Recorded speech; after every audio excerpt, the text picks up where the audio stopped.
मुखिया महासंघ के आह्वान पे हम जिला के लोग आज एक दिवसीय धरना पर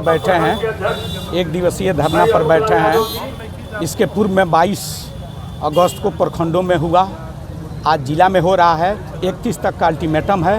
अगर 31 के पहले अगर सरकार 31 तक हमारी बात नहीं मानती है तो प्रदेश के आह्वान पर पूरे बिहार से मुखिया पहुंचेंगे पटना में अपने हक और अधिकार के लिए। जो कटौती हो रहा है हमारे अभी 19 सूत्री जो मांग है उसके लिए चाहे जो भी करना होगा डेमोक्रेसी के आईने में हम अपना हक लेके रहेंगे। आपका परिचय क्या होगा? अफसर इमाम, जिला अध्यक्ष मुखिया महासंघ पश्चिम चंपारण।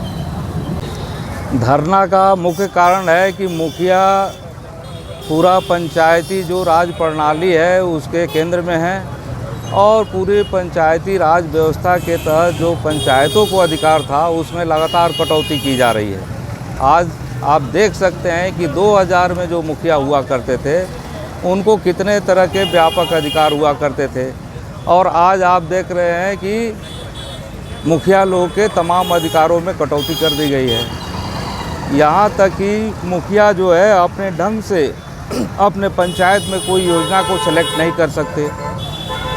केंद्र सरकार और राज्य सरकार योजना बनाती है और सरकारी एजेंसी के रूप में इनको पूरे तौर पे एक सरकारी कर्मचारी के रूप में खटना होता है। तो ये तो पूरे तौर पे पंचायती राज संस्था जो है उसका पूरा एक तरह से जो उसकी आत्मा है उस तमाम चीज़ों को ख़त्म कर देना। ये पंचायती राज व्यवस्था तो इसलिए थी कि गांव का जो अंतिम व्यक्ति है, समाज का जो अंतिम व्यक्ति है, उसकी भी शासन प्रशासन में भागीदारी हो, उसको भी अपने विकास के लिए क्या चाहिए वो तय कर सके और मुखिया लोग होंगे जो उसके प्रतिनिधि होंगे निचले स्तर पर।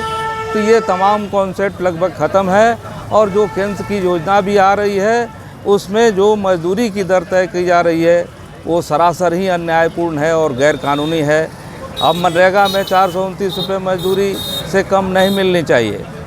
केंद्र के किसी भी योजना में 429 रुपये से कम मजदूरी नहीं मिलनी चाहिए जो अकुशल मजदूर के लिए है और यहाँ 228 रुपये है। ये बिल्कुल ही गैर कानूनी है और पूरा अन्याय पर आधारित है, मजदूरों के शोषण पर आधारित है।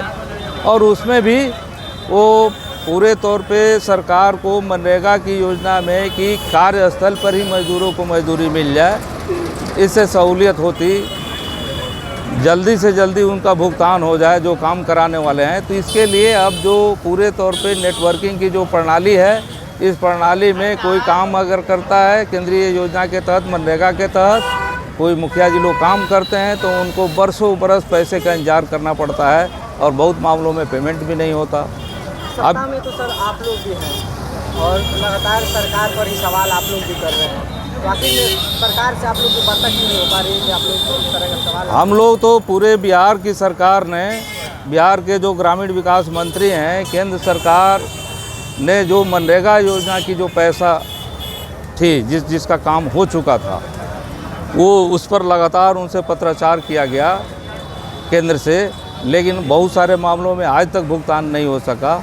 इसी तरह से पंचायती राज से जुड़ी हुई जो भी आर्थिक योजनाएं हैं जो केंद्र से आ रही है ना, उसमें भी भुगतान की समस्या है। तो ये राज्य सरकार भी कर रही है, हम लोग के विधायकों के द्वारा भी समय समय पर सवाल उठते रहे हैं। तो इस मामले में तो कहीं कोताही नहीं है और नवंबर के विधानसभा में भी हम लोग इस सवाल को फिर उठाएंगे।